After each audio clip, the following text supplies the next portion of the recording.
ladies and gentlemen, we are live.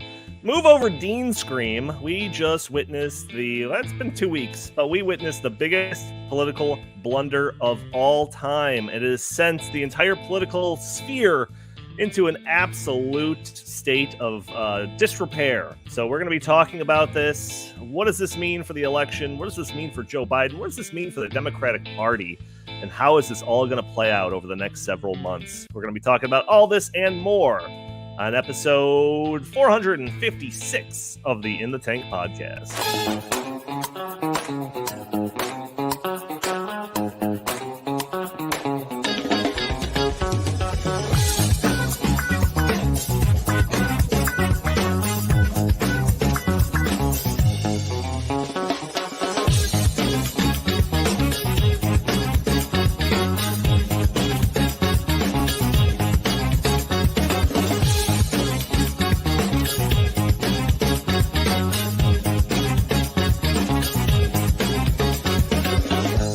Guys, do not listen to the In the Tank podcast.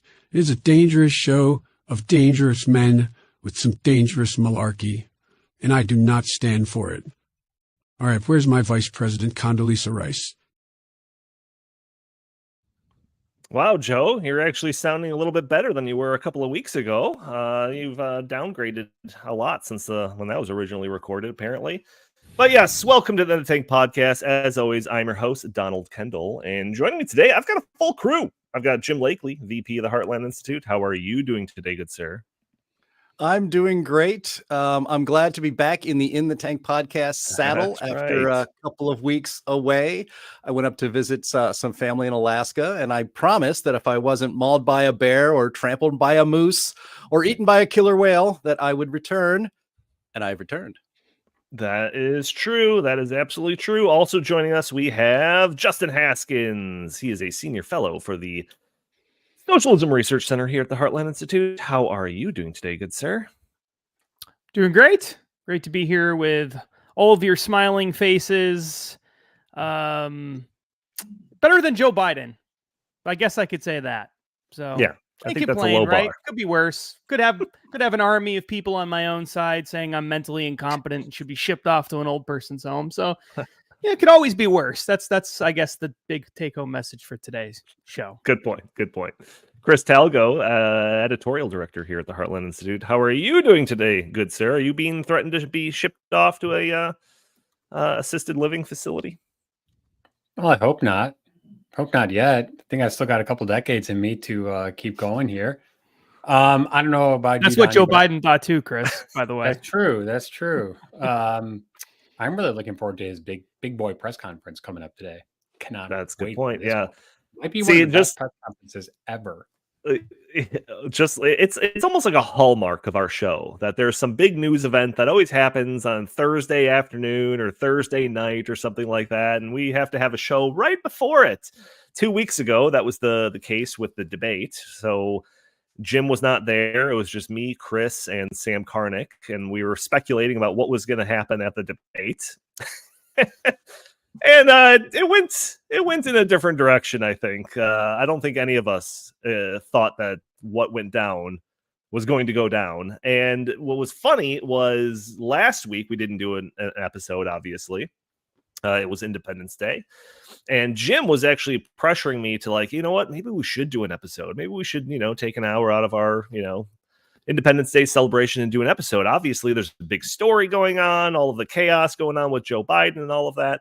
And unfortunately, I had made some plans, so I was unable to do that. And I was a little disappointed because it was a great story topic.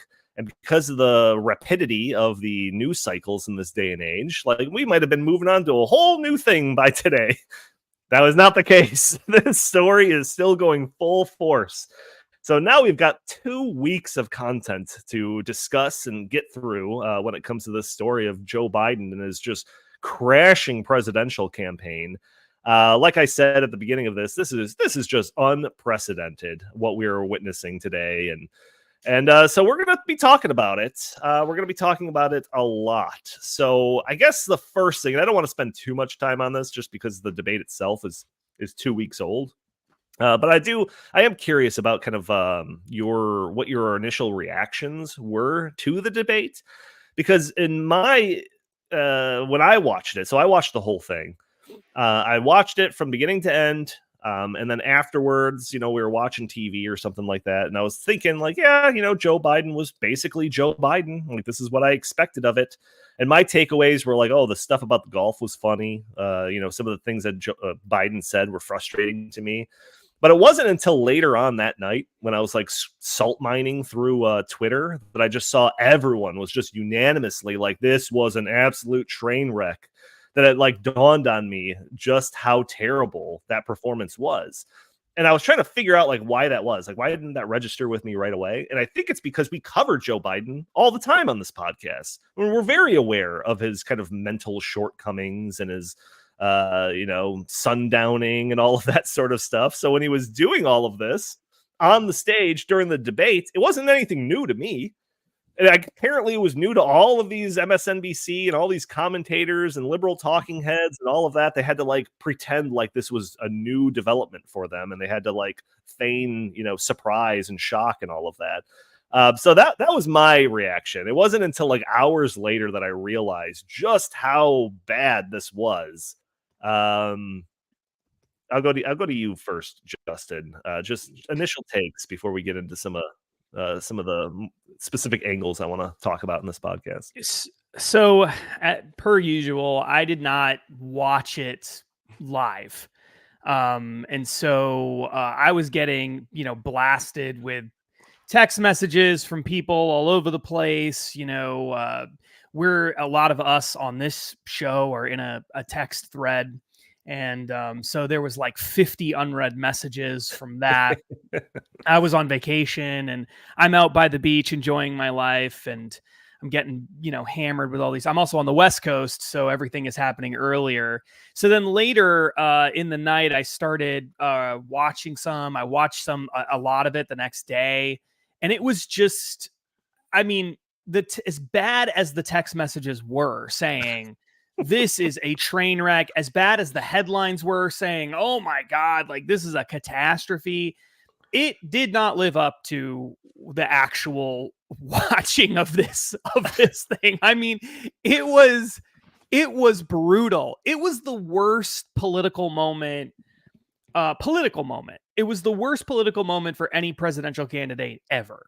There were certain parts, I would argue, there were probably like 3 moments in this debate that were the 3 worst political moments for anyone ever. All in the same debate, like different individual snippets where Biden is just like stumbling through things, forgetting what he's saying. I mean, everybody by now has heard a lot of these clips. They know how bad it was, but right. It was just, I mean, truly the worst thing I've ever, if I was Trump, if I was in Trump's campaign and I was saying, let's put together a commercial to run in swing states, the commercial would be just the worst moment from that debate, completely uncut. Right. Just Biden, that, there was one in particular 20-second clip or so with him stumbling through, and it ends with him talking about beating Medicare, which makes no sense at all. And that would be the clip. And then it would just be like, Donald Trump just smiling, saying this message is approved by Donald Trump. And then that's it. Like all it is.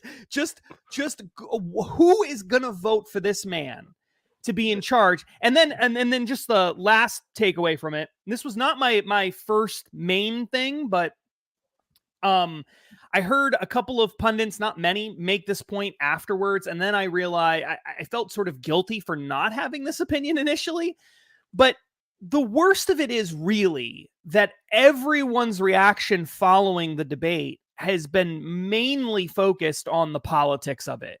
Joe Biden shouldn't be the candidate. What if Joe Biden drops out? Can Joe Biden even drop out? Who would be his, would Kamala Harris be the replacement? Who would be her running mate? How does the campaign finance part work? What if they make him the nominee? Do they have to do it before the convention, after the convention? These are the main things everyone's talking about.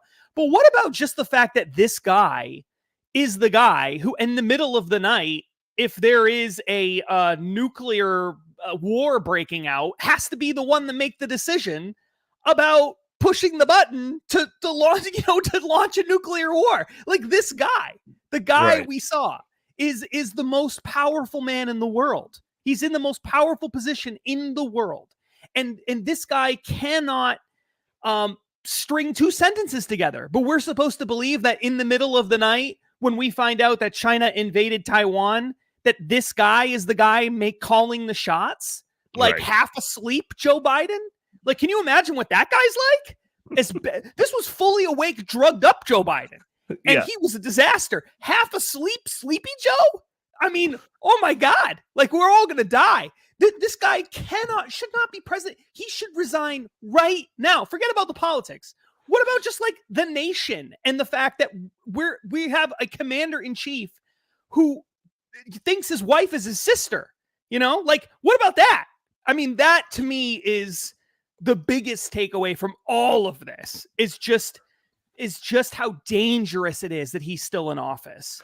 And the fact that there is anybody saying that isn't true after watching that debate, it is unbelievable. It is truly unbelievable. People care more about politics than they do about the survival of the nation. Like, that's clearly the case. Otherwise, no one would be defending.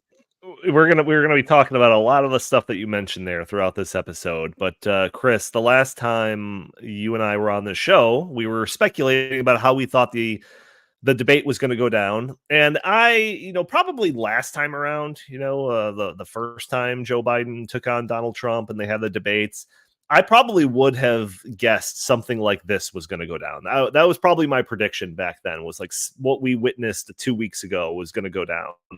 And this time, because Joe Biden was able to kind of like, stumble his way through like 4 years ago or whatever, I kind of eased back my predictions when it came to how this was going to go down. I thought like, oh yeah, he'll get through it and he'll say his like frustrating talking points and the moderators are going to help him out. And anytime he's in trouble, they're going to just like, try to push him along. Didn't happen. This was as bad as I could have guessed. So I forget. Were you thinking that it was going to go down like this, or was this way worse than your expectations? I mean, I had very low expectations for Joe Biden's performance, but even he somehow exceeded those low expectations. And I mean, like you said, first of all, I thought the format of the debate and the fact that it was hosted by CNN and the moderators were Jake Tapper and Dana Bash, who are basically, Democrats and Biden supporters. I thought, oh, geez, they're probably going to do everything they can to ask slanted questions to make Biden look better. They're probably going to fact check Trump. This is probably going to be really, really bad for him. I'll give CNN some credit. I think that most of the questions were pretty much down the middle. I think that they allowed both candidates to just say their piece. They didn't really chime in, so good for them on that. I think also the fact that the microphones were turned off when the other one wasn't speaking probably actually helped Donald Trump, because it really put all the emphasis. It put all the emphasis on Joe Biden. And throughout the night, as I was looking at that split screen, whenever Joe Biden wasn't actually talking, he was just looking. He just looked like he was a deer in headlights. That was with the exact thing that I texted to you guys, because that was the best description I could come up with. He looked like a deer caught in headlights throughout the night. I thought his answers were pretty bad. I thought his first answer was just atrocious. Even the way that he walked out to the stage and greeted the moderators, and I think he kind of greeted the audience, like he said, like, "Hey, folks," or something like that. His walk, just everything was so bad. So I think just right off the bat, the American people were like, "Wow, this is really what the president, is looking like these days." And the media, and I'm sure we'll get into this, so I don't want to go too much into it now, but they did their best for the past 3.5 years to really hide this, and it looks like it just blew up in their face. So right, I know we're going to talk a lot more about that in the minutes ahead, so I don't want to go too much into that. But I think that was one of the big things for me was, wow, I thought CNN was going to try their best to make him look as good as possible, and it seemed like they just didn't even try. And one last thing, after the debate, I stayed up for another hour and watched some of the post-debate analysis, and I watched the analysis on CNN. They had a bunch of, I'd say, Democrat, leaning pundits, and every single one of them was, I think, just shocked to the core. whether it's Van Jones, whether it's David Axelrod, just across the board, every single one of them, I think, was just shocked to the core that night. And now we've had 2 weeks, and it seems like it's not letting up. It's actually getting worse. So that's kind of my just initial take. Yeah, Jim. Like I mentioned earlier on, you were like primed to do an episode on Independence Day to talk about this. Yeah. Did you think that this whole story was just gonna keep just unfolding over all the way to this when we had the opportunity to do this week's episode? Because I didn't. I thought like, it's kind of stinks. We're gonna miss our chance to talk about this. But man, it's just getting worse by the day. Well, during the debate, I was about as physically as far away from, the DC political swamp and all of the DC pundits and all that as possible up in Alaska. And my a family member says, hey, the debates is coming on. You want to watch it? And I completely unplugged. I mean, I'm out in the wilderness. I'm climbing mountains. I mean, I really enjoyed that mental break, but then it was near the end of the vacation. I go, what the hell? Let's go ahead and check it out, because we talked about the politics, with family members up there anyway. And then we were all just gobsmacked, right? As Justin said, right from the drop. Even Joe Biden's gait as he walked across the stage was as if he was walking on ice with dress shoes and make sure he wasn't going to slip and fall over.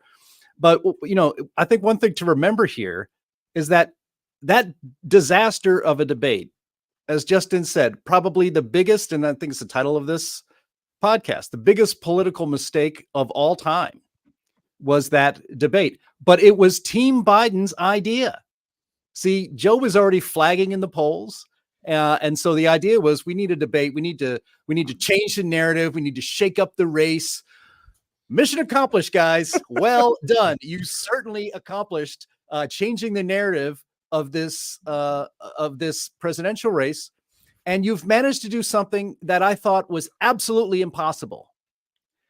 You managed to keep Donald Trump's mouth shut for about 2 weeks. He is out of the news.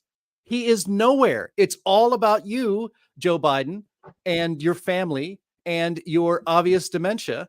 And I am thoroughly convinced of this, and others have speculated about it as well. I am thoroughly convinced that Team Biden, in their ignorance and arrogance, fully expected Donald Trump to back out of this debate, because they kept hinting on it, right?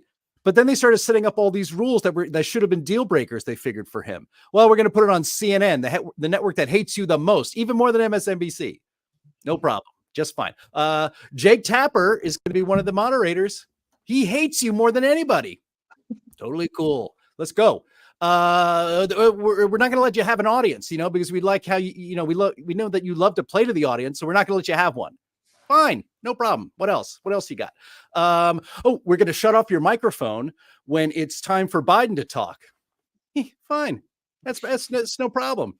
And in fact, they even could have told Donald Trump that we're going to give the questions to Joe Biden in advance, which they might have done anyway. And Probably. He still would have done this debate. So, because he knew what we all knew, as Chris mentioned, immediately after the debate, I watched it online, and, I didn't watch CNN's reaction to it and MSNBC's reaction to it, but I was monitoring Twitter and I could see what people were saying. And their reaction was immediate and horrifying. Oh, yeah. And it's because they... the listeners to this podcast and everybody on this podcast have observed Joe Biden's dementia accelerate for years. None of this surprised anybody who's been paying attention. Basically, anybody who has not relied on CNN, MSNBC, New York Times, Washington Post, or Wall Street Journal, and the wire services for their news. They knew all of this. It was a little shocking that they didn't get the drug mixture correct for the uppers and stimulants to make sure that he was as vibrant in this debate as he was for his State of the Union address.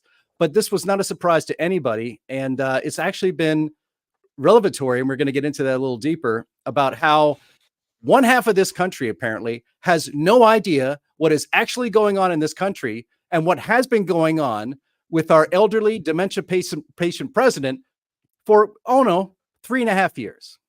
Right. Hey, Danny, I just got to add a couple quick things. First of all, Go to ahead. me, the low point of the debate was when Joe Biden would have us believe he's a 6 handicap. I mean, give me a break. I've seen this guy's golf swing. He's a joke, total and utter joke. Come on. I mean, how stupid and gullible do you think we are? But another thing that really surprised me was here's what I was thinking. Oh, geez, Joe Biden's the luckiest man in the world because the July 4th holiday is going to, come and kind of sweep away all this momentum. Guess what happened? Because I've been really watching the news lately these past few days. It's not stopped. It is not stopped. If anything, it's increased. I thought the dam was, going to hold. It's not holding. Every single day, CNN and MSNBC are calling more and more for him to drop out. I mean, I know that, the George Clooney op-ed and just all this stuff that's happening nowadays, right now. To me, that's one of the biggest, surprises of all this. I thought that, eventually a couple days after, the Democrats, like they always do, would, come together, go in lockstep and say, yes, sir, our candidate, he had a bad night. Don't worry about it. He's great. Everything's great. It was just one bad night. No, that's not happened. So this is like unprecedented territory for someone who's been watching, media coverage for so many years now. I've never seen anything remotely like this, where you've got Democrat politicians, pundits, all across the board having this major, civil war over their candidate less than 40 days before the DNC convention, in Chicago here. It's like, wow, this is so entertaining to just watch. You have no idea. It is. And I want to get to the, what are they going to do? Is he going to drop out? All of that stuff.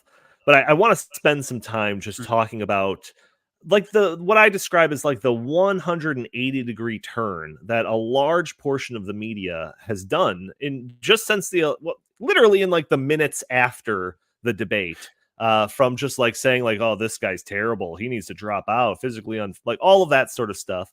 But like literally minutes before the debate, it was just nothing for the past 3.5 years from the media other than just providing this guy cover. Every time that there was something that would come out talking about or highlighting, Joe Biden kind of losing it, the media was just quick to throw some articles in the Washington Post, the New York Times, or whatever, saying like, oh no, he's actually doing fantastic. And Jim, you found an excellent Twitter thread that kind of pulled a lot of this stuff together. This guy right here, I don't know who Drew Holden is. Maybe he's a great guy, whatever. But he did a lot of my work for me in this Twitter thread, which was basically, this Twitter thread is a compilation of all of these different headlines from the media. Like I said, providing cover for Joe Biden over the years, especially in the past several months, if not a few years. A lot of them like talked about, there's one a little bit further down from the Wrap, kind of explaining Joe Biden's freeze up during an LA fundraiser. And they're like talking about how it's just like, oh, it's nothing to worry about. And they blame some of his inability to talk. It's like, well, he's got a well-known stutter, right? The stutter card has been played 1 million times by the media. There's a whole bunch of examples of just like, oh no, Biden's mental state is actually fine. There's some doctors that checked him out. He's actually excellent. All of this sort of stuff. I want to get to the cheap fakes, but I'll save that for last. But parroting all of this idea that he's actually fine. No, he's actually fine. And then someone else on Twitter put together just a masterful compilation of all of the people using the same exact talking points in the media, saying that Joe Biden's actually sharp as a tack. He's sharp as a tack, everybody. So again, this is all pre-debate. But the narrative that they were trying to spin for everybody was, no, he's not losing it. He's sharp as a tack. So I don't want to play the whole thing because there's literally like 1 million people saying this idea that he's sharp as a tack. But we have to play a little bit of that clip. We have that one ready. Let's play some of that sharp as a tack clip, please. This version of Biden, intellectually, analytically, is the best Biden ever. He is sharp, intensely probing, and detail-oriented and focused. For example, we have 1,000 trillionaires in America. Billionaires in America. This is a man who is sharp, who is on top of his game, who knows what's going on. He's smart. He's on his game. His mental acuity is great. This is a very sharp president. We could actually play a game where you try to guess who is saying it, because I think that was Chuck Schumer just prior to this. That was Nancy Pelosi. Let's keep playing it. Mayorkas was before that. Yeah. Yep. Here, let's get it back in there. That I've talked to say he's as sharp as a tack. He's fine. They say he's sharp. There's not a problem. He was sharp. He was sharper than anyone I've spoken to. The president is sharp and he is tireless. He is sharp as ever. And he's fine. All this right-wing propaganda that his mental acuity has declined is wrong. His brain is good. He's still great. He is sharp in meetings. I believe the people who say that behind closed doors, Joe Biden remains sharp. In meetings, Joe Biden is sharp. He's sharp, he's fit. There is nothing to these challenges, these suggestions that somehow he's not sharp. He's sharp as a tack. All right, let's just stop it there. There's literally like a million more, but we'll stop it there. Some of the other headlines that were coming out were basically criticizing anyone that was trying to question Joe Biden's age and mental, cognitive abilities as being just ageist, right? Everyone's just being ageist. They're trying to weaponize his age. All of this is unfounded. It's just right-wing propaganda. And then the most recent thing was this idea of cheap fakes. And there was an episode that we were actually going to talk about this, and then I think we were short on time and we didn't. But now it's even more relevant than ever because there was this idea that every one of these videos that comes out showing Biden just aimlessly lost in the front lawn of the White House or just having to be directed off stage by somebody, that was just some out of context clip. That was just trying to, right-wing radicals or whatever were trying to just selectively editing clips to make Joe Biden look bad. And I don't know where the term came from. I'm not sure if it was from the White House. It came from Morning Joe. Was it? From Morning Joe. Yeah. Okay, perfect. I watched it when they first started using that, and then KJP picked right up on it, and then the whole media started running wild with it. Okay, right. All right. So this was the idea of cheap fakes, which is a play off of deep fakes, which is not what we use for any of our Biden clips that we play. But it's a cheap fake, which is this idea that they're just selectively editing it to make Joe Biden look bad. And according to Chris, that started with Morning Joe. I first saw it with a KJP or whatever talking about it nonstop. This is all just cheap fakes to make him look bad. And then what followed, like Chris said, is just a litany of different articles, whether it's the New York Times, I think the Washington Post, all talking about cheap fakes, the Associated Press. All of this was just you can't believe your eyes because these video clips are taken out of context. He's actually completely there cognitively. This is just a right-wing hit job to make him look bad. So all of these narratives were what we had pre-debate for the last 3+ years. And then as soon as the debate happens, switches on a dime, 180 degrees. Now everybody is coming out, basically everybody is coming out saying this guy is not fit for re-election. He should drop out of his campaign. The post debate analysis, the CNN panels, the MSNBC panels, they were almost dumbstruck of how terrible this was. And they had just had to completely change the narrative on a dime because now the accusation that this is just an out of context clip, this is just a cheap fake, quote unquote, that doesn't hold any water because we all sat there and watched this guy for 90 straight minutes, unable to string together one coherent sentence. So, I mean, Justin, I want to go back to you. I mean, is that as stark as I'm painting it to be? Because seriously, to me, it was black and white, 180 degrees. Yeah, this is really simple.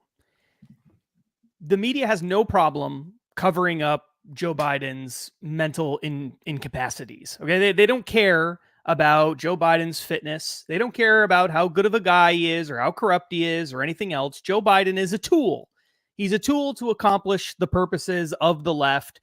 And the left includes the mainstream media, much of the mainstream media. And so they have no problem with covering all that up. They have no problem with the corruption, no problem with the scandals and all of the rest of it. It doesn't matter to them at all. What matters is the ends justify the means. So up until the moment of that debate, they made a calculation that said, we think we can get away with painting this as just a right-wing conspiracy. Joe Biden is actually sharp as a tack,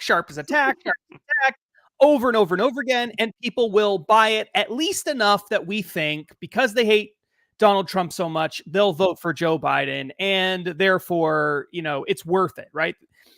But the debate happened, and then they realized this guy's probably going to lose because millions and millions and millions of people saw this. Tens of millions of people saw this. Tens of millions more will see the clips afterwards. It's so obvious.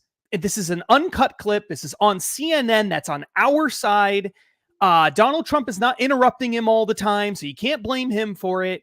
It just is Joe Biden absolutely looking like a guy who escaped an assisted living facility and is wandering around the mall, and he found his way into a presidential debate. That's what it looks like. And we can't hide that. So as soon as they realize this guy is no longer a useful functionary for us to accomplish our goals, it's time to kick him to the curb. So how do we do that? We have to, because he's not going to want to do it. So we're going to have to push him out. We're going to have to throw him out.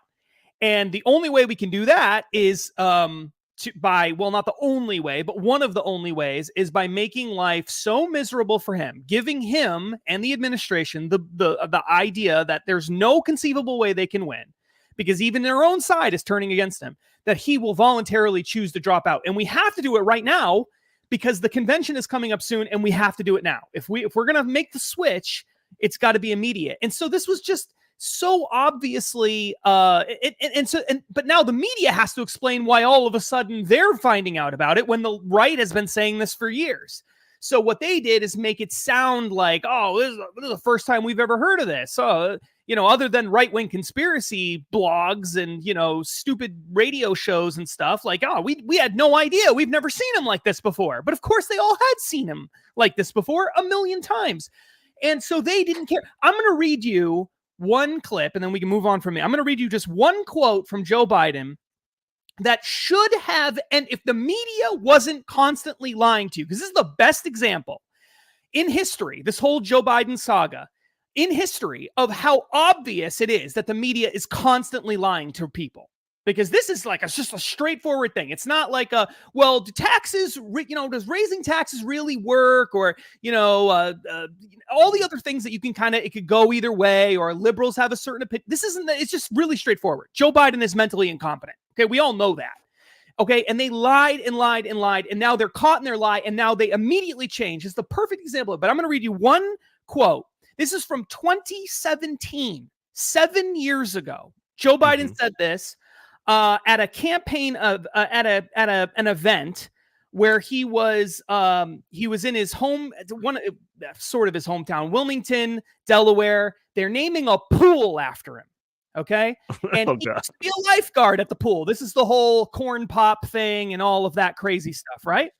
But this one quote from that event should have killed his campaign, should have killed his political career, should never have been allowed to run for president. And it proves beyond a shadow of a doubt, the media knew all this time how screwed up this guy is. This is the quote.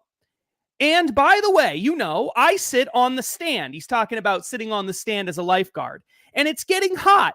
And I've got hairy legs that turn, blonde in the sun. And the kids used to come up and reach in the pool and rub my leg down so it was straight and watch the hair come back up again. They'd look at it. So I learned about roaches. I learned about kids jumping on my lap. And I've loved kids jumping on my lap. End quote. Now, you tell me how that quote could be said by someone running for president. And anyone who says that could win a nomination, could win the presidency. They have all of the media pouring through. They knew about that. They knew about that clip. It's all over the internet. How is that possible? That is only said by someone who is not only just like a weirdo, which we there's plenty of other reasons to think he's a weirdo, especially with kids. But on top of that, like only someone who's losing their mind would say something like that at a public event. I don't care how weird you are. You're a politician who's been in Washington for 50 years or whatever, 40 years, and you know not to talk about kids. You don't realize you probably shouldn't tell people that you like it when kids jump on your lap and rub your hairy legs. At the pool? You Yeah, don't know that?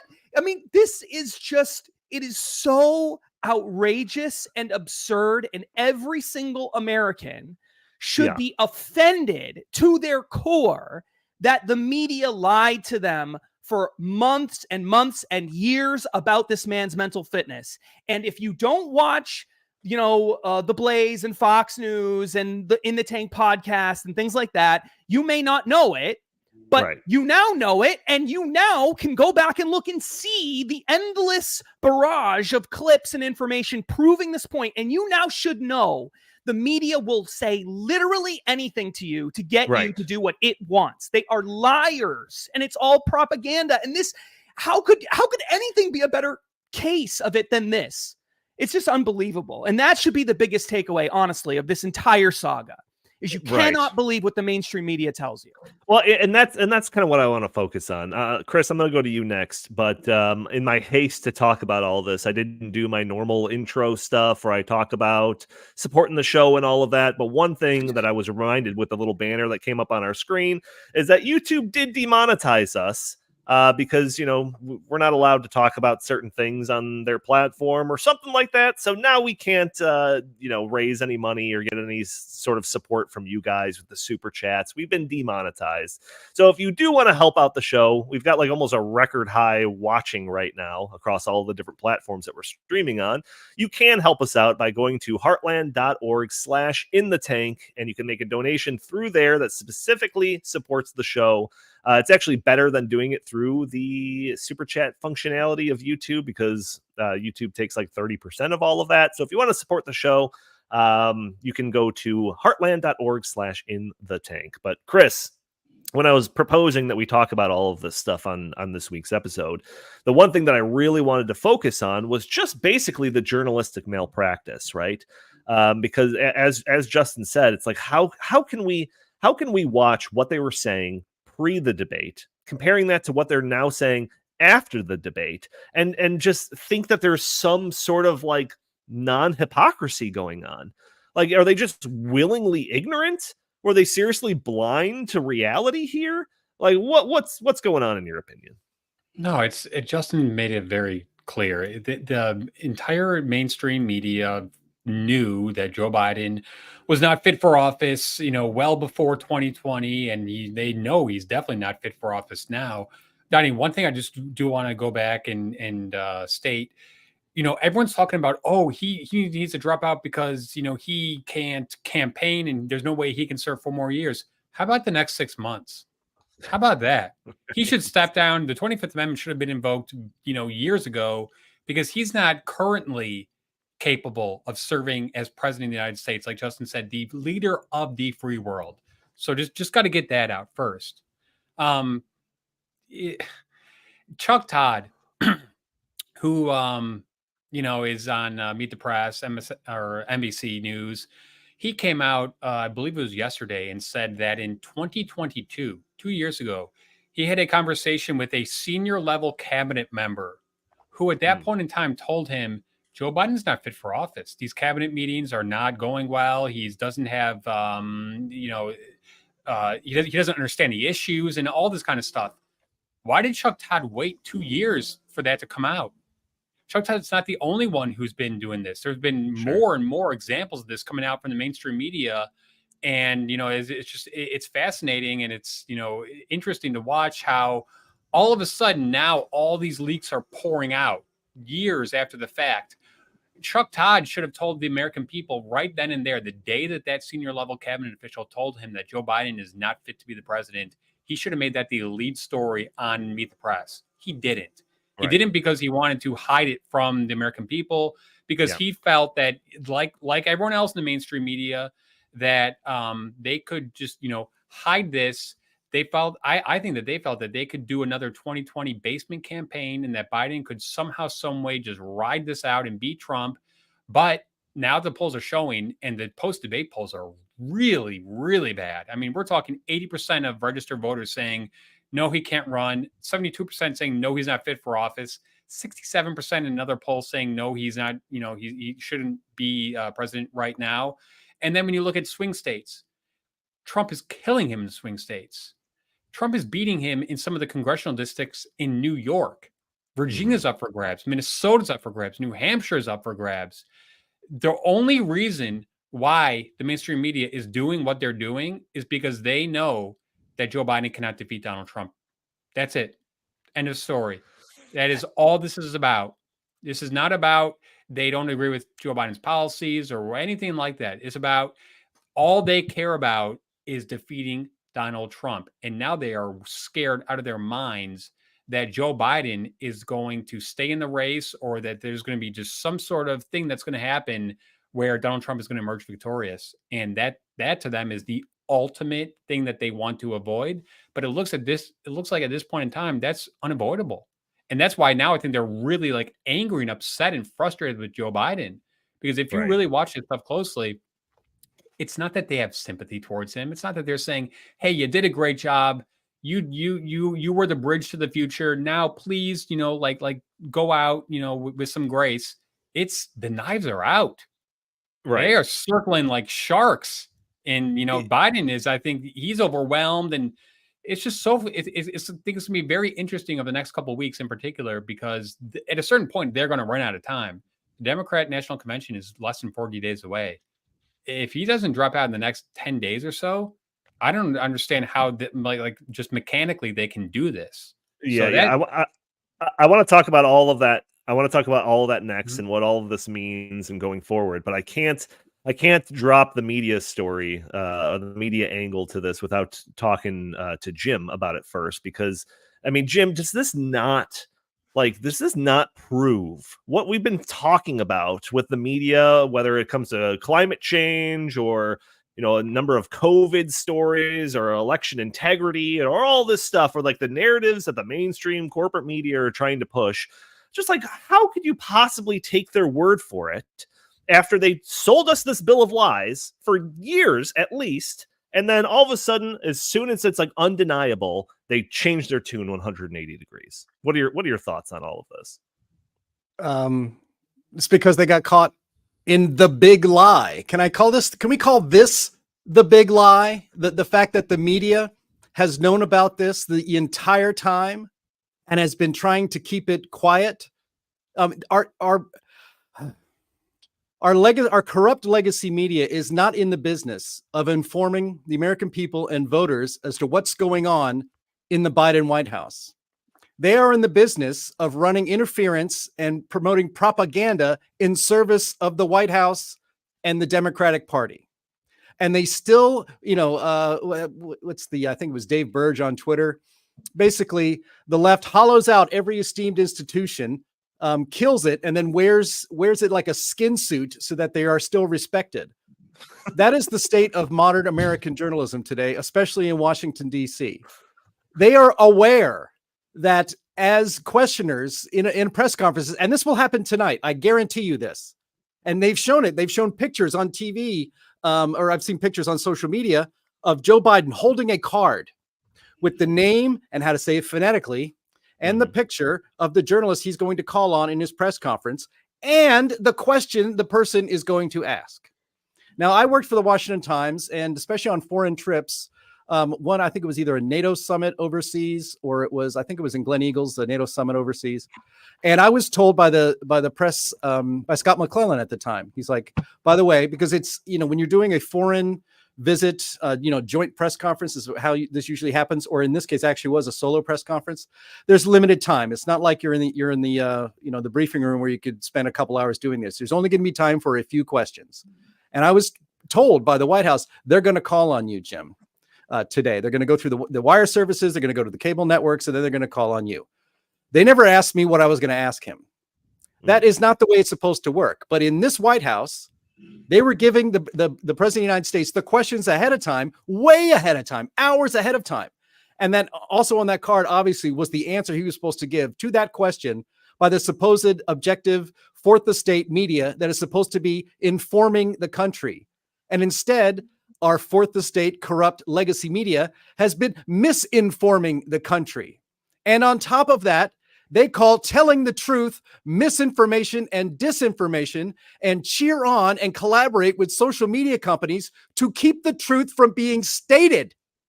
That is the state of our media today. And all of them knew this before the debate. The reason there was a look of panic in their eyes is because everybody else could see it plainly now too. Everybody listening to this podcast, everybody on the right who actually seeks out and judges for themselves what is reliable media and what isn't, knew this a long time ago. And so did they. They were horrified because they could not keep up the big lie anymore. It was too exposed. And that is why they are so mad, because you don't even have to be that smart to just look at this and think there's only one of two things going on. Either the media are all liars or they're morons. Now, I love to embrace the power of and. I think they're liars and they're morons. But more to the point, they are lying to you. And that's why they're so upset, because oh my God, they think they're so smart. They think they're so smart, and they could not handle the idea of the American public thinking they're moronic for not noticing that the president of the United States is shuffling around like a nursing home patient and can't get a single coherent sentence, let alone a coherent thought, out of his gaping maw. No, they will not be thought of as morons. So they're starting to admit, I guess maybe we did know this stuff. You're seeing these things leaked a little bit here and there. So they've settled on, it's okay if you think we're liars. And they've settled on that because they know that those diehard viewers of CNN and MSNBC and NPR they want to be lied to.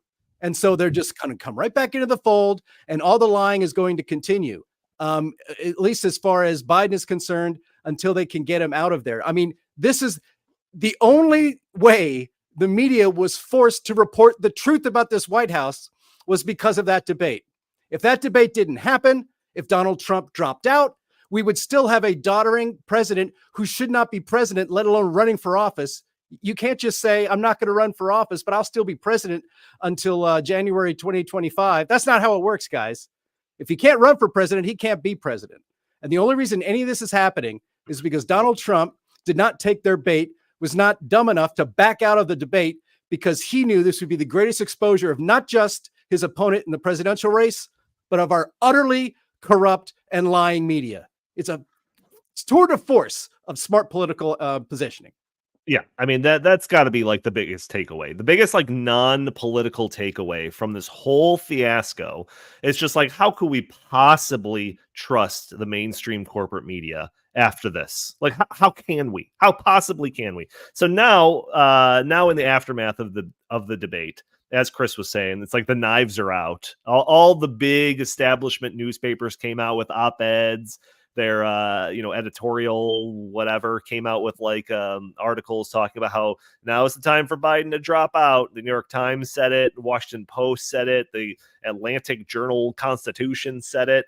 Paul Krugman, which is like the biggest like left shill out there, he had an article being like, Biden's the best president of my adult life, but he needs to step down. And then there's like a whole list of different like celebrities that have come out, pretty notable celebrities that have come out. Jon Stewart, Michael Moore, Rob Reiner, Stephen King, half of the people on The View. All of these people were saying like, yeah, I think it's about time for him to drop out. George Clooney, who just threw like a $28 million fundraiser for Joe Biden like 3 weeks ago, came out with an op-ed of his own, I think in the New York Times, where he was saying that Biden's got to drop out. There was a very interesting quote from that article where it says, it's devastating to say it, but the Joe Biden I was with 3 weeks ago at the fundraiser was not the Joe big effing deal Biden of 2010. He was the same man we all witnessed at the debate. The dam has broken. I mean, this is just, it's just crazy how much like the curtain has been lifted. The veil is lifted. Everyone sees it. And we're all saying what we should have been saying for a while now. But Justin, the thing that's so confusing to me is I don't think I have ever experienced the left so fractured when it comes to this. Usually it's just like whatever the talking point is, whatever the narrative is, everyone falls in line, right? Even if we all see this, everyone's going to parrot the same White House talking points of, oh, he just had an off night. Oh, he just had a cold. He's going to be better next time. Nothing to see here, folks. Let's keep marching towards 2024. And that's not the case. So why isn't that the case? This is what's confusing me so much in the past couple of weeks. Because the motivation behind all those decisions is to win. It's about power. It's about winning power or keeping power. And in this case, they don't think he can win. It's just a purely, it's not personal, Joe. It's not personal.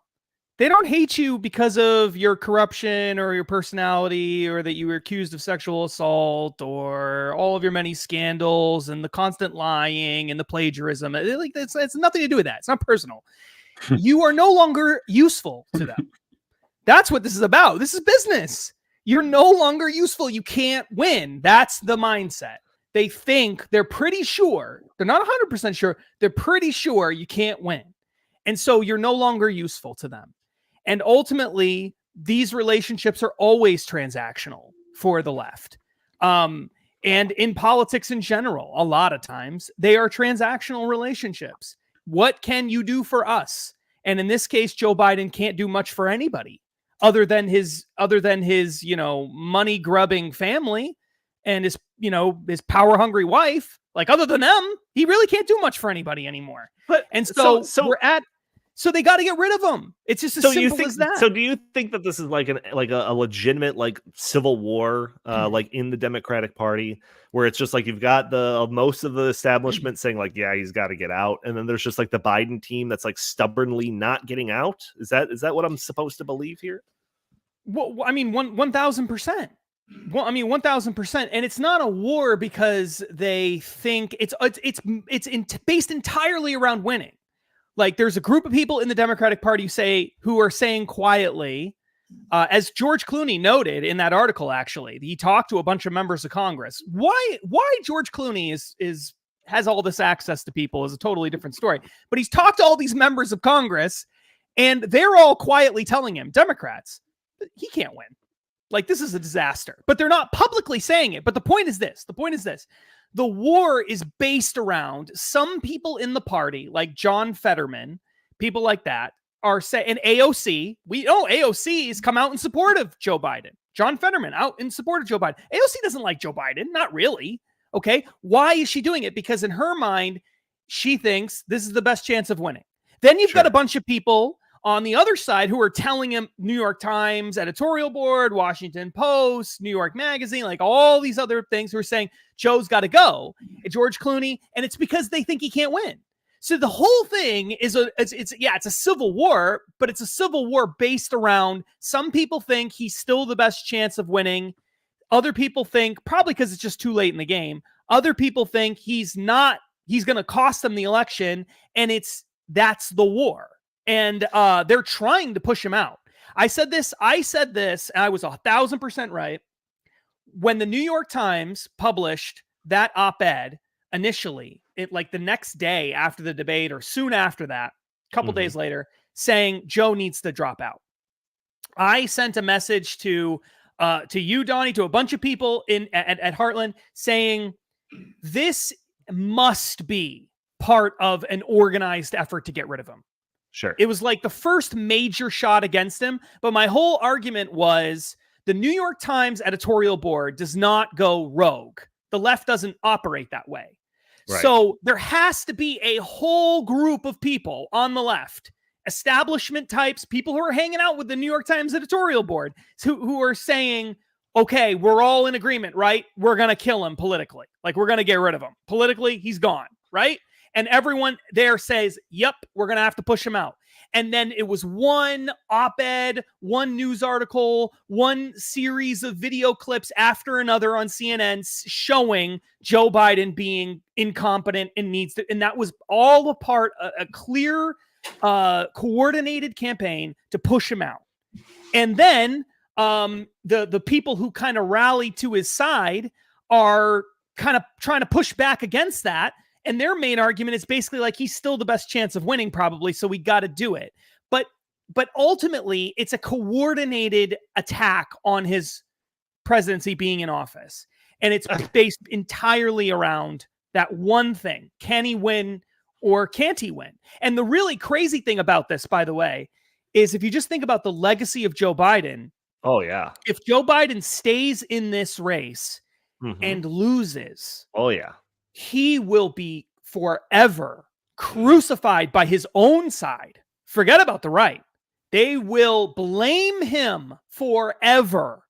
And his whole degenerate family and all the rest of them will be ostracized from the Democratic Party. They will be treated as like lepers. Okay, they are the worst people in the history of the universe. They did this to us. Because he refused to drop out, and he will be destroyed forever. This is the biggest gamble politically of all time, him choosing to stay in.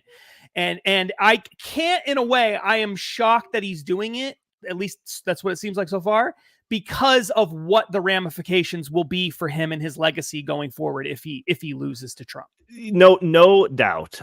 Chris, I'm going to go to you next, but where we are still monetized, we aren't on YouTube, but where we are still monetized is on Rumble, and we just got $100 donation from Soaring Eagle saying hats off to the In the Tank crew. Thank you so much, Soaring Eagle. And for all of those people that are watching on YouTube, like I said, heartland.org/In the Tank podcast.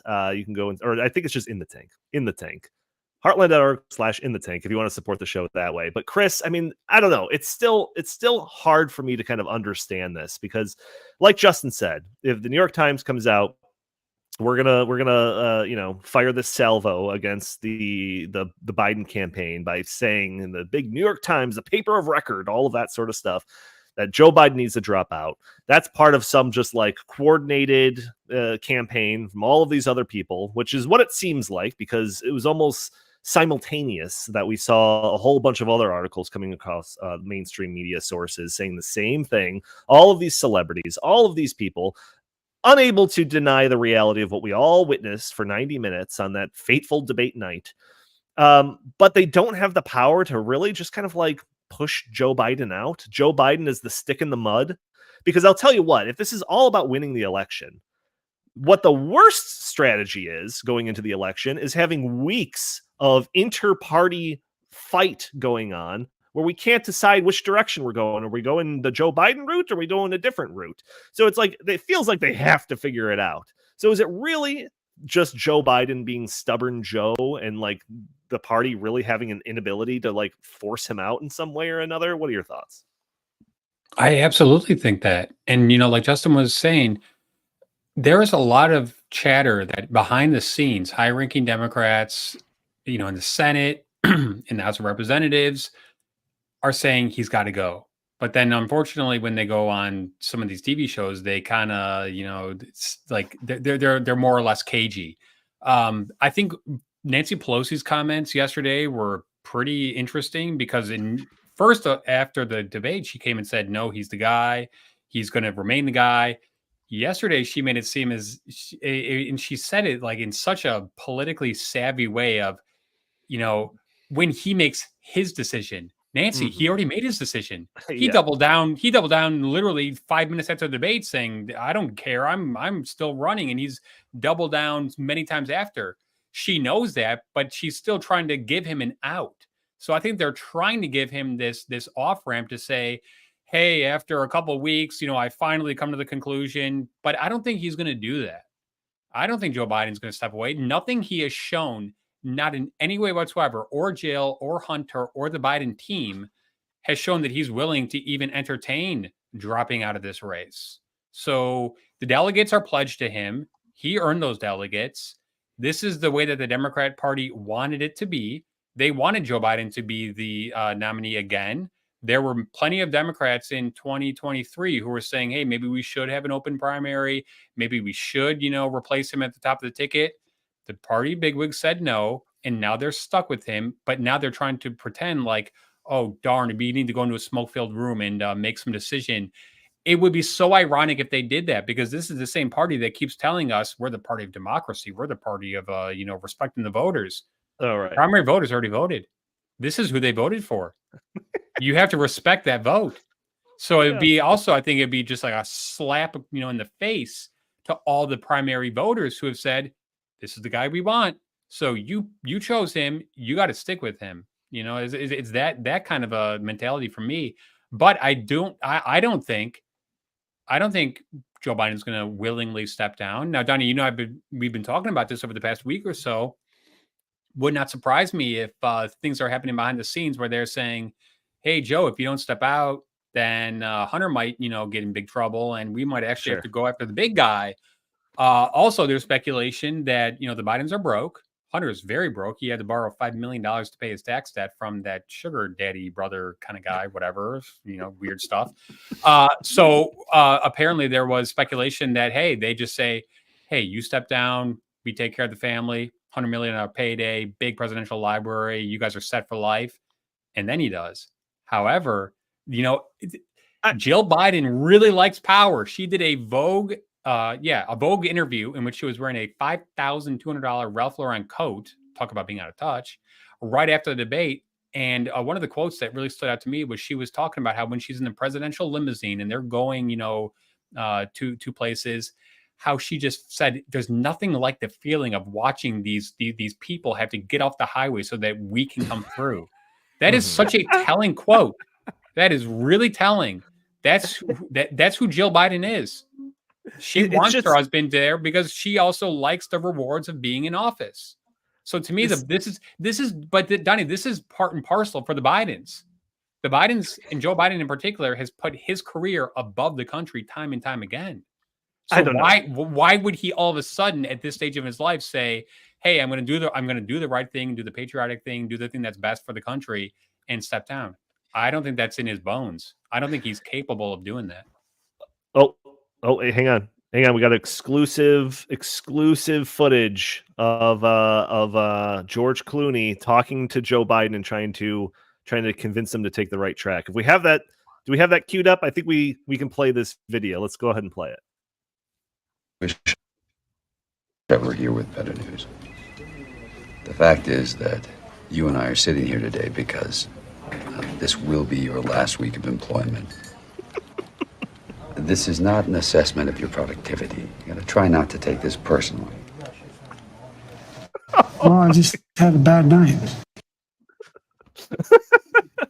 Oh, I'm sorry, Joe. Jim, I don't know. It's hard that's a for me cheap to buy, fake, Donnie. man. Shame on you. Yeah, that's a cheap fake. Oh yeah, here we are engaging in cheap fakes. Yeah, man. That was a cheap fake. Jim, trouble.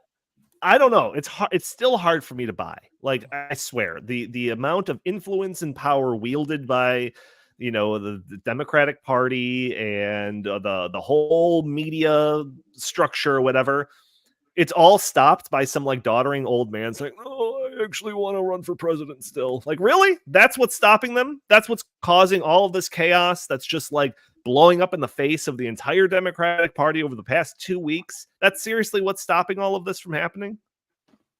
Well, a lot of it also is money and the Senate and House races.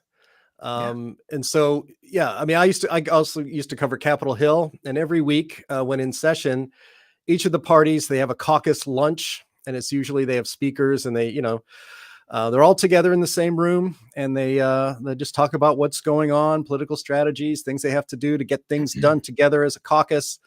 And I saw a report that they met on Tuesday. The Democratic caucus was on Tuesday on Capitol Hill, and that it was a lot of yelling. There was a lot of long faces. I wouldn't have been surprised if there was a tear or two. But when they come out of the caucus room, you know, they have to walk past reporters, and so they have to ask them questions. And you know, the mood was described as funereal because they see, you know, you have the media polls and stuff, but each of these members of Congress and members of the Senate, you know what their internal polling shows. They know that Joe Biden is going to be a huge drag on the ticket, and they're actually really worried that they could lose the Senate, which they have it's tied, but they have the tie-breaking vote, and they're going to lose more seats in the House, which they thought they were gaining on in the last few sessions. And so they know the reality of the situation, and that's where and why the panic continues to grow. The NBC News reported just today that donations are drying up, especially among big donors. And so that's where that op-ed by George Clooney, which was published with the permission of his good buddy, Barack Obama. There is no way George Clooney would risk his friendship with Barack Obama by writing an op-ed in the biggest newspaper in the country, read by every Democrat in America and respected by them, foolishly, without Barack Obama's express consent. And in fact, I just thought, what's that? You're speculating. No, well, so is the Biden campaign. I just saw a report as I was clicking around during this podcast that the Biden team is saying to reporters that they believe Barack Obama is behind this. And I, like I said, I don't doubt that whatsoever.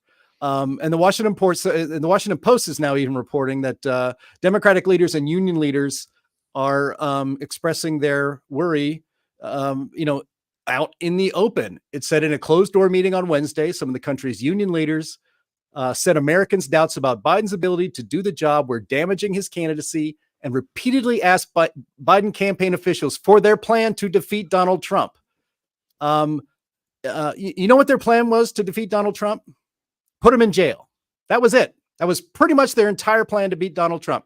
Let the media continue to pound him, say the word convicted felon as many times as you can in one media appearance, and just make it so that he's in jail. And there's no way the American people would elect a man from jail to be president.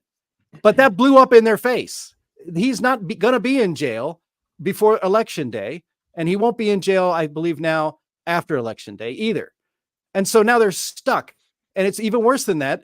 Not only did they not put Donald Trump in jail, now their candidate has been exposed as a nursing home patient who, should only be choosing which, kind of pudding he's going to have with lunch, not whether or not we are going to be going to war somewhere, or whether we should have a nuclear response to something that may happen from North Korea or Russia or China or elsewhere. So they're stuck. And even, that says, I've read something else here too. Even a majority of senior campaign staff on Biden's campaign are despondent, and they don't even see a path forward to beat Donald Trump either. And so, it is a little delicious to watch this political and this political crisis of their own making completely blow up in their faces, the media's faces, the left's faces.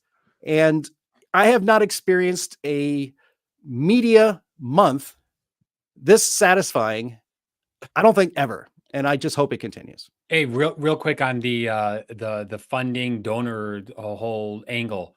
So first of all, Joe Biden has said that the elites of the Democrat Party don't want him and that he's going to run without them. He's also said that he's going to run without the big donors because, Jim, you're spot on. The heiress to Disney, Jeffrey Katzenberg, and a bunch of other big donors said, we're not going to give you a penny, for your campaign from here on out. Even if Joe Biden were to step aside, Kamala Harris would be the only one who could inherit his $100 million campaign war chest. You could not just transfer those funds to Gavin Newsom or Michelle Whitmer or whomever, Gretchen Whitmer, excuse me, or Michelle Obama. You couldn't do that. So once again, they're between a rock and a hard place. If it's not Joe, then it's got to be Kamala. And if they do sidestep Kamala, can you imagine the furor that's going to be, in the country, especially among Black women? I think that they would never let that fly. So that's just another, fly in the ointment here that they've got to deal with. I mean, this is not an easy thing. We are in totally unprecedented territory. Only twice has the sitting president decided not to run, at a late stage. Truman and LBJ, both of them did it with more than 150 days before the DNC convention. We're 40 days away. Chris, or everyone, I guess. I want to end with just because we're already well over time here, but I want to end with just what our speculation is, whether or not we think he's going to be the candidate, how the next several months are going to play out. What do you foresee, Chris? I want to start with you. How does this go down? Jeez. I mean, we are in such unprecedented territory. It's hard for me to even make an educated guess. I mean, if it were right now, the way things stand, I think Biden's going to stay in the race. I think that Jill and Hunter are just going to, really, really convince him to just stay in this thing. I think he loses, and I think Trump wins. And I think that it's a landslide. I think that those down ballot races go to Trump. Well, there was also, because you talked about some of the, the donations and all of that, and how does that work? But like, how about like literally printing the ballots for the election? Like, hasn't that been done in certain states? Like, how are they going to just like change it? That's a whole nother thing that they would have to wrestle with, especially because of early voting. Some of these states are going to be early voting 5 weeks before the election, so that's a whole nother thing. I mean, yeah, but technically, go ahead. Sorry. No. Go to. So Chris thinks he's going to stay in and lose badly. Justin, we'll go to you next. Whatever your thoughts are, what you're about to say, and then your speculation of how this is going to play out. And I will remind you all, as I'm asking you this, that Joe Biden staying in the race means that he's doing it without the help of the mainstream media, or that the mainstream media has to just swallow all the words that they've spouted over the past two weeks and actually support the guy. So go ahead, Justin.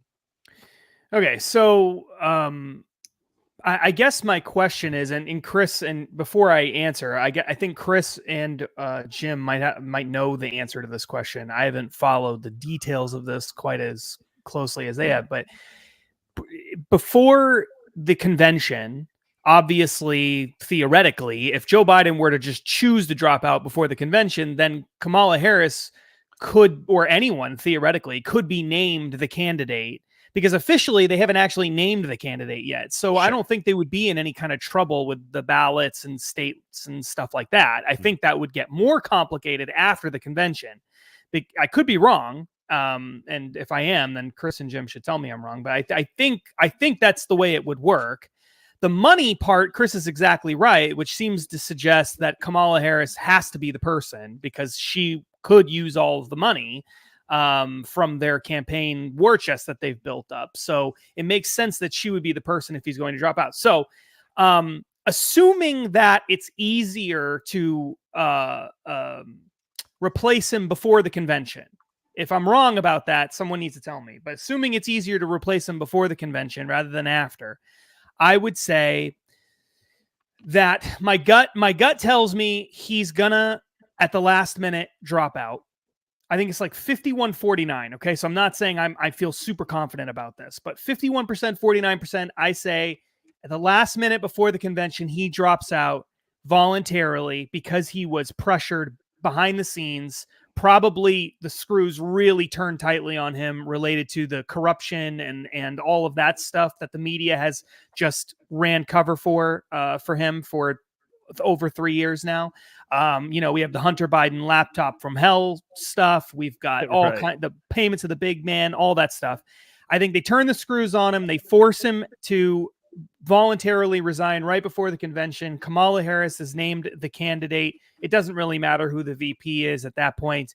And Kamala is the candidate. She probably loses to Donald Trump. I think Trump is looking like it's highly likely he's going to win at this point, like 80% chance, I would say. And the whole thing gets blamed on Joe Biden being too old. And that's the general tenor of how things go. I think the 49% chance is that Biden just stays in. They ride it all the way till the end. He loses badly and he is obliterated in the history books forever. But I will say this.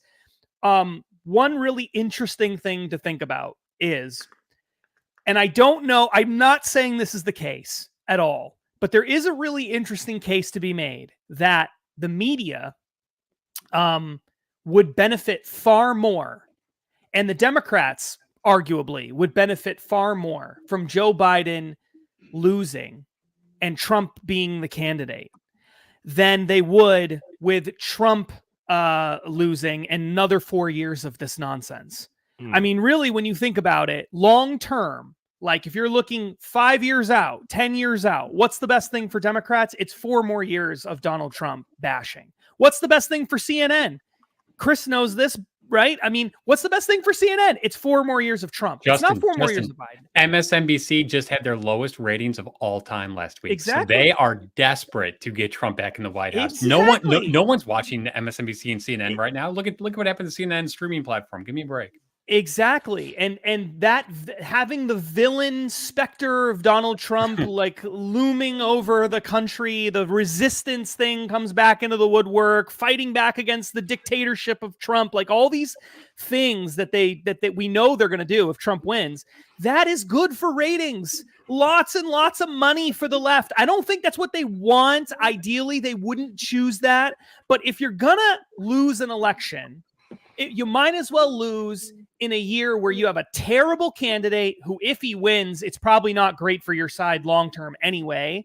He's probably going to have to leave and resign before the 4 years is up. He's really unpopular. Kamala Harris would also be really unpopular. If you're going to have a throwaway election, this is the best situation for them because the Republican coming in, they think probably isn't going to be popular and we get to make lots of money turning him into a dictator and on and on and on. So I wonder how much of that is playing into all of this too. I wonder if there is a part of them that's like, you know what, this is lost. Let's just throw this one in the trash and let's turn our attention to making money off of the anti-Trump stuff, and we'll win 4 years from now. I really do wonder how much of that is at play right now. So you said you 51% chance that he drops out. Is that what you said? 51%. He drops out. Kamala comes in last minute, right before the convention, and she loses to Trump. All right, Jim, your thoughts. Your thoughts. Is he dropping out, staying in? What do you think? Actually, I think he's staying in. I think if the people that want him out haven't already, the only way to get him out is to threaten his family. I mean, really hardcore threaten his family, saying, Hunter's going to jail. You're going to jail. We're going to make sure that the whole Biden family is ruined. And so if they had that kind of leverage for real, they would have used it already to get him out in the last week. The other option is they're waiting around. The Biden family's waiting around for the payoff. Somebody's got to make sure that the Biden gravy train peddling gravy train continues, even without the influence peddling anymore. So they may be just sitting there holding out for a payout. And the third option is that Joe Biden and especially Jill Biden are so vain and and stubborn that they refuse, as you said, Donnie, and Justin, to just have their political career, 51-year-old political career, go down in the most humiliating fashion possible. I mean, I think, frankly, it's too late for that. That's already happened. But I think that they're going to stick it out, and that the message will be, they'll still try to, echo the same message, convicted felon. The media will really help by parroting the idea that democracy will end if Donald Trump is elected president, that a new fascist regime is on the way. The New Republic, what was once a pretty mainstream liberal left-leaning journal of opinion, just this week published a cover story with, wait for it, Donald Trump as Hitler with the mustache and the uniform and everything. So I think they probably figured that their best way at, and again, there's the idea that there's not enough time. There's really not enough time. All the money that's been raised has to stay with the Biden-Harris campaign. You can't just transfer that to somebody else. Gretchen Whitmer just, I think this morning or yesterday, said all this speculation that I'd like to, grab the banner and run forward to defeat Donald Trump, that's all BS. I'm behind Biden right away, all the way. Newsom has said the same thing. So I think the easiest, kind of like politics, Occam's razor, Biden's there. If they had the leverage to get him out, they would have used it already. And so he's going to go down with the ship. The party's going to go down with the ship. And the media is going to completely go crazy, as they always do. Tiny, what do you think? Yeah, I'm gonna say I think he's dropping out.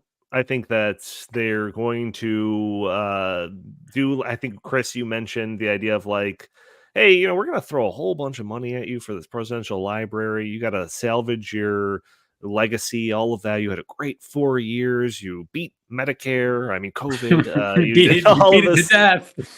You did all this great stuff. You got to go out on top, guy. And so we're gonna grease that streak for you, and you're gonna go out a champion, and we're gonna replace you with somebody else. And I think that what's going on right now is unfortunate for their side. They don't want it to go down like this, but for him to for him to continue forward, I mean, that is just admitting defeat. Like, there's no possible way that this candidate, with this lack of support by any of the media, is going to somehow take out Donald Trump. There is no way. Their only possibility is some late in the game change. And I don't care about what Newsom's saying right now. I don't care about what Whitmer's saying right now. They're just reading the media, cards that they get sent every day. Like, oh no, this week I'm actually in support of Joe Biden. Right. It's all BS. They're just saying that because they have to say that. When the rubber meets the road, I think Kamala Harris is going to be the nominee, and Gretchen Whitmer is going to be the VP. So what? That's my prediction. And we'll see what happens. But again, even if somebody's prediction comes out correctly and some others don't, I don't want to see any gloating, because there's no way that anybody is accurately predicting what's going on, because this is all unprecedented. This is going down in the history books as like the worst debate performance of all time.